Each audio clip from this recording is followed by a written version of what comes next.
Hello YouTube family, તો આપણે વાત કરવાના છીએ આજે વિક્રમ ઠાકુરની મૂવીની, જેનું નામ છે, તો તમારા મનમાં કયું નામ આવ્યું? તો ચલો તમને પણ દેખાઈ દઈએ કે વિક્રમ ઠાકોર એટલે કે ગુજરાતના સુપરસ્ટાર, એમનું તમારા ફેવરેટમાં ફેવરેટ મૂવી કયું છે તમારું? તો મારું તો ફેવરેટ મૂવીની વાત કરીએ તો વાત આવી ગઈ તમારા મનમાં પણ, તો એક જ નામ આવવાનું છે, તો કે પ્રીત જન્મો જન્મની ભૂલાશે નહીં. તો હા સાથીઓ, ચલો આજે વાત કરીએ પ્રીત જન્મો જન્મની ભૂલાશે નહીં મૂવીની. તો એ મૂવીમાં આપણને જોવા મળવાના છે ગુજરાતના સુપરસ્ટાર એટલે કે વિક્રમભાઈ ઠાકોર અને મમતાબેન સોની. એમનું એટલી જોરદાર લવ સ્ટોરી બતાવવામાં આવી છે કે જેની આપણે વાત કરીએ તો કઈ વાત થાય એવી જ નથી, કેમ કે એટલું જોરદાર મૂવી બનાવ્યું છે.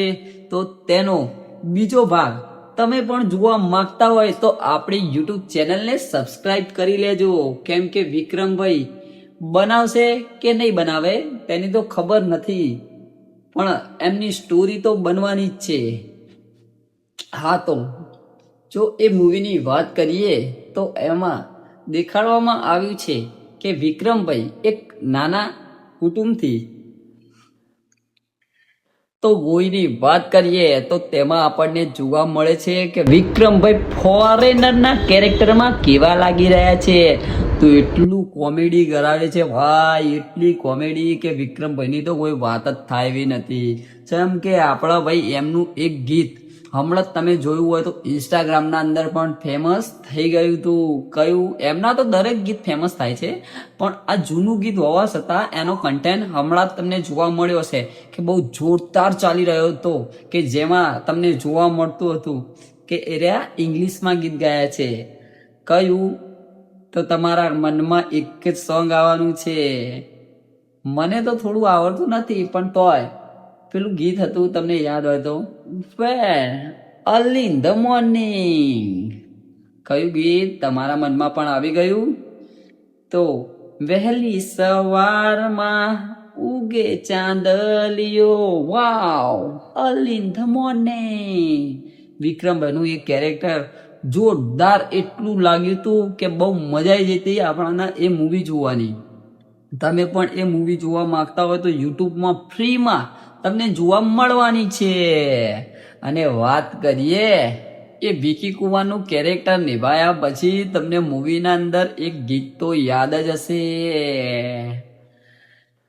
લેબડાની લેબોડી મન ઘડીએ લાગી રે, ઓ મારા હાલુ લુલુ મોમાં. ભાઈ બહુ જોરદાર સોંગ બનાવ્યું હતું. એ સમયના અંદર બહુ ખતરનાક ટ્રેન્ડ ચાલતો હતો કે જે સોંગ ઉપર તો લોકો એટલું બધું નાચા બૂમા બૂમ થતી હતી, અને તમે જુઓ તો બહુ જોરદાર, કઈ કહેવા જેવું નથી. તો વાત કરીએ વિક્રમભાઈની લવ સ્ટોરીની, તો મૂવીના અંદર વિક્રમભાઈના લગ્ન કરવામાં આવે છે, અને લગ્ન કરીને તે લોકો જાય છે રાજસ્થાન ફરવા માટે. તો રાજસ્થાન ફરવા જ્યારે જતા હોય છે ત્યારે ગાડીના અંદરથી એટલે જેવો જ પહેલો પગ મૂકે છે ત્યારે તમને યાદ લાવવા લાગે છે કે આ જગ્યાએ તો હું પહેલી વાર આવેલો છું, એવું એમના મનના અંદર થતું હોય છે. અને તમે જોઈ શકો છો કે ત્યાં એક બોર્ડ મારેલું હોય છે કે એક જલેબીનું કેરેક્ટર બહુ જોરદાર બતાવ્યું હો ભાઈ, બહુ જોરદાર. તેની વાત કરું તો કે એક જલેબીનું જોરદાર શું કહેવાય, હોટલ ઢાબો જે હોય છે એના અંદર દેખાડવામાં આવે કે એના ઉપર એક લખેલું હોય કન્ટેન્ટ કે એક વાર ખાઓ બાર બાર આવો.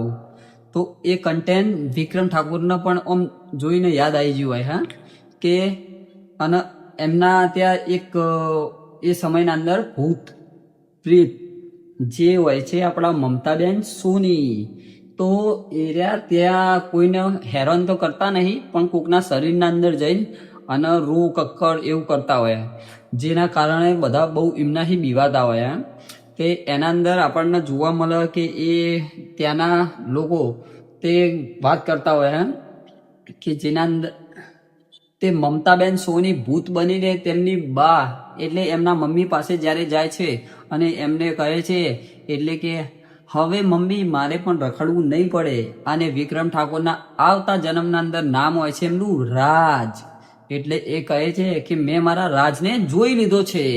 તો વિક્રમભાઈને તે જોઈને એવું કહેતા હોય છે. ત્યારે વિક્રમભાઈ કોઈ પ્રેત આત્માના અંદર માનતા નહીં હોતા, અને એ મમતાબેન સોની પણ એમને ભૂત બનીને બતાવવાની કોશિશ કરે છે. જ્યારે ફોટો પડાવે છે ત્યારે પણ એ કોશિશ કરતા હોય છે અને તેમને બચાવવાનો પ્રયાસ પણ કરી રહ્યા હોય છે. પણ વિક્રમ ઠાકોર એમને કંઈ ખ્યાલ જ નહીં હોતો હતો, એના કારણથી એ લેટ ગો કર્યા. જેમ કે એમના ત્યાંથી નીકળે પછી એમના લગ્ન થવાના હોય, તો લગ્નના ફેરાના અંદર જે નારિયેલ બાંધેલું હોય એ સૂકી જાય, જે આપણી પરંપરા પ્રમાણે તમે જોવા જતો તો. અને ફેરાના અંદર મમતા સોની જે જાનકી હોય એના અંદર પ્રવેશ કરી લે અને એક ભૂત બની જાય, અને એના અંદર આવી જાય. પછી તમે આગળ આપણે જોવા મળે કે પણ જ્યારે પ્રેત આત્મા હોય ત્યારે આપણે કોઈ મંદિરના અંદર પ્રવેશ ના કરી શકે. તો જ્યારે જાનકીને લઈને જતા હોય છે ત્યારે વિક્રમભાઈ અને મમતા સોની બહાર ઊભી રહે છે કે અંદર પ્રવેશ નથી કરી શકતા. લગ્ન પછી જ્યારે વિક્રમભાઈ બજારના અંદર બહાર જતા હોય છે ત્યારે એમને ઘણા લોકો કહેતા હોય છે અને એમના ભાઈબંધો પણ કહેતા હોય છે કે શું તને ખબર નથી કે જાનકીની અંદર એક આત્મા છે કે તને વરગાડવાળી છોકરી સાથે લગ્ન કરાવી દીધા છે. તો વિક્રમભાઈ એટલા ગુસ્સામાં થઈ ગયા હોય છે, બહુ ખતરનાક ગુસ્સો આવી જાય છે એમને.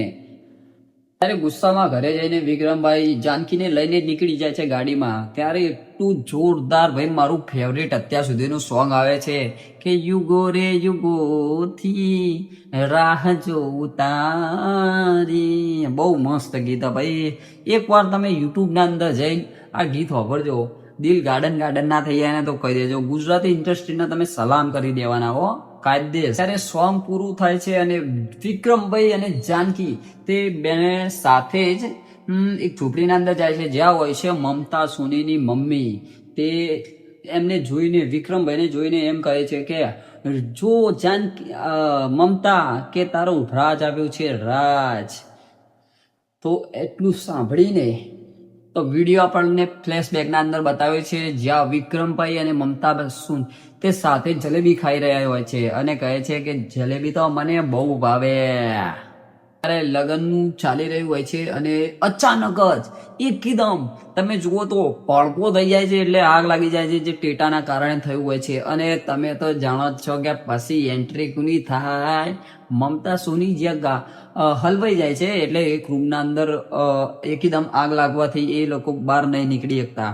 તો તમને ખબર જ છે કે આપણા સુપરસ્ટાર વિક્રમભાઈ ઠાકોર એમની એન્ટ્રી જોરદાર થાય છે અને મમતાબેન સોનીને લઈને બહાર આવી જાય છે. તે પછીની વાત કરીએ તો વિક્રમભાઈ ઠાકોરને મમતાબેન સોનીના મમ્મી હોય છે એ બેનને વાતો કરતા હોય છે કે જો મમતા અહીંયા જો તારા પપ્પા હાજરમાં હોત ના તો એ છોકરાને મું માગ્યું ઇનામ આપી દે. તો વિક્રમ ઠાકોરની એન્ટ્રી થાય છે અને કહેવા લાગે છે કે મારે તો આમનો હાથ જોઈએ, એના જોડે લગ્ન કરવા માંગુ છું. તો એ કહે છે કે જો તને ખબર નથી અમે કોણ છીએ, રાજસ્થાનના રાજપૂત છીએ. તો વિક્રમ ઠાકોર પણ ડાયલોગના અંદર કહે છે કે જો તમે રાજસ્થાનના રાજપૂત છો ના તો અમે પણ ઠાકોર છીએ, ગુજરાતના ઠાકોર. ત્યારે રાજસ્થાનથી વિક્રમ ઠાકોર મમતા સોનીને લઈને જયા હોય છે. ત્યારે તેમના મમ્મી કહેવા આવે છે કે જો તું આને નહીં ભૂલે તો તારું અહીંયા જીવ તો દાટી દેવામાં આવશે. તો તેવું સાંભળીને તે બંને વિક્રમ ઠાકોર વાત કરે છે કે મારે છેલ્લી વાર એની મુલાકાત કરવી છે. તો બે જણા જઈને મંદિરમાં જાય છે અને મંદિરના અંદર એક આકાશવાણી થાય છે. એના અંદર સંભળાય છે કે તમારી પ્રીત છેલ્લા 6 વર્ષ 6 ભાવથી એટલે કે તમારી પ્રીત હજુ પૂરી થઈ નથી, તો તમે પણ આની રાહ ના દેખો અને એવું બધું તેવું કહે. અને પછી એના પછી ફ્લેશબેક બતાવે કે જુઓ આ તમારો 6થો અવતાર છે, એ તમને 7મા અવતારના અંદર તમારા પ્રેમ પૂરો થશે.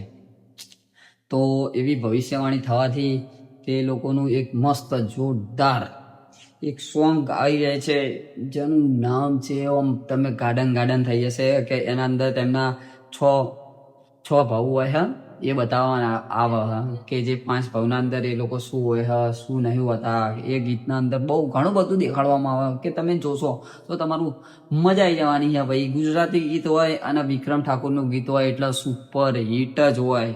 તો એકવાર જોઈ લેજો તોય હું તમને બતાવી દઈશ. ત્યારે સોંગ પૂરું થાય છે અને વિક્રમ ઠાકોર બેઠા હોય છે રણના અંદર અને રણના અંદર તમે જુઓ કે રાજસ્થાનના રાજપૂત જે આવી જાય છે અને તેમની જે તેના ભાભી પણ હોય છે તે પણ આવી જાય છે અને કહે છે કે હા ભગવાનના મંદિરના અંદર મેં પણ જોયું છે કે વિક્રમ અને આમના બંનેની લવ સ્ટોરીના કે 5 યુગ જોયા હોય છે તો પણ એવું કંઈ માનવા તૈયાર હોતા નથી અને એમને કહે છે કે હા તે જોયું છે તો તને પણ સજા આપવામાં આવશે ને આવશે જ. તો જ્યારે ફ્લેશબેકના અંદરથી બહાર નીકળે છે અને તારે વિક્રમભાઈના અંદર એકદમ ગુસ્સો આવી જાય છે અને એ રણના અંદર પહોંચી જાય છે અને એમની જૂની દુશ્મની એમને યાદ આવી જાય છે અને એ જાય છે તે ગુંડાઓની પાસે. ત્યાં લડાઈ થાય છે. તે કહે છે કે તે 25 વર્ષ પહેલા તે મારી પત્નીને મારાથી છીનવી લીધી હતી. આ વખતે હવે તારી જાનકીને જો એ રીતે કરીને એમની લડાઈ થતી હોય છે અને ત્યારે જાનકી રાડ પાડે છે મમતા મમતા કરીને એ બોલાવતી હોય છે. જ્યારે ભૂત પ્રેત આત્મા થઈને એ આવી જાય છે ત્યારે મમતા આવી તો જાય છે પણ મમતા એને દરેક ભવના અંદર બચાવતી હોય છે પણ આ વખતે એ પ્રેત આત્મા છે અને જાનકીના હાથના અંદર દોરા લગાવેલા હોય છે એના કારણે તે અંદર પ્રવેશ કરી શકતી નથી. તો પણ એ એટલું સાહસ કરે છે અને એને સમજાવવાની કોશિશ કરે છે. ત્યારે જાનકી હાથના અંદરથી દોરા તોડી દે છે. ત્યારે મમતા સોની એના અંદર પ્રવેશ કરીને અને બધા ગુંડાઓને માર છૂડ કરીને એકદમ ફેંકી દે છે અને વિક્રમ ઠાકોરને પણ બચાવી લે છે.